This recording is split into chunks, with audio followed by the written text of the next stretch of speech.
जय भीम। मी दीक्षा प्रकाश गजभारे, दीक्षा परिवर्तन news channel मध्ये आपले सहर्ष स्वागत आहे। नांदेड जिल्ह्यात झालेल्या अतिवृष्टीत अनेकांचं मोठं नुकसान झालं, पण अजूनही अनेक बाधित नागरिकांचं नाव यादीत नाही। हाच अन्याय थांबवण्यासाठी दलित सेनेचे राज्य संघटन सचिव संजय वाघमारे यांनी थेट जिल्हाधिकारी कार्यालयासमोर आमरण उपोषण सुरू केलं। 6 नोव्हेंबर पासून सुरू झालेलं हे उपोषण 2 दिवस चालू राहिलं। नागरिकांनी कार्यकर्त्यांनी मोठ्या संख्येने साथ दिली, प्रशासन मात्र शांतच होतं। शेवटी 7 नोव्हेंबरच्या रात्री महानगरपालिकेचे अधिकारी कवडे सर आले, त्यांनी चर्चा केली आणि मागण्या पूर्ण करण्याचं आश्वासन दिलं। यानंतर उपोषण तात्पुरतं स्थगित करण्यात आलं, पण संजय वाघमारे यांचा इशारा स्पष्ट आहे, जर आश्वासन पाळलं नाही तर दलित सेना पुन्हा रस्त्यावर उतरेल आणि तीव्र आंदोलन छेडेल। हा लढा आहे न्यायासाठी, हा आवाज आहे जनतेचा, दलित सेनेचा। दीक्षा परिवर्तन, लोकशाहीचा आवाज, परिवर्तनाचा मार्ग।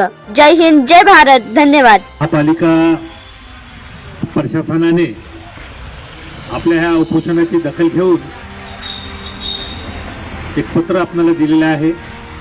त्यामध्ये त्यांनी जे काही आपल्या भैयासाहेब आंबेडकर नगरमधील अतिवृष्टी बाधित जे कुटुंब आहे त्यांच्या सर्वे करण्याच्या संदर्भामध्ये तहसीलदारांना कळवून बाकीची नावं या अतिवृष्टी बाधित सहायता यादीमध्ये समाविष्ट केल्या जातील अशा प्रकारचं आपल्याला त्यांनी पत्र दिलेलं आहे। आपण गेल्या 2 दिवसापासून या ठिकाणी आमरण उपोषण करत असते वेळेस त्यांची सकारात्मक भूमिका आहे, परंतु या ठिकाणी मी ते उपोषण मागे घेत असते वेळेस दलितांना संघटना उपोषण मागे घेत असते वेळेस सर्वांच्या सहकार्यामुळं आमच्याही काही अटी आहेत।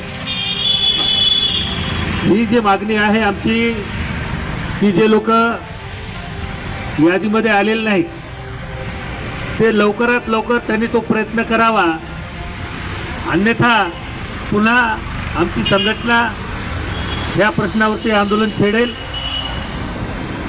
आणि नाव समजा जर नाही आली तर जे बोगस जी काही कामं केलेली आहेत त्या संदर्भात मध्ये सुद्धा आम्ही आंदोलन मोठ्या प्रमाणात छेडू। आज आम्ही महापालिकेचे जे झोनचे आयुक्त साहेब, सहाय्यक आयुक्त साहेब आलेले आहेत, त्यांच्या विनंतीला मान देऊन आमचं हे आजचं हे उपोषण या ठिकाणी स्थगित करीत आहोत।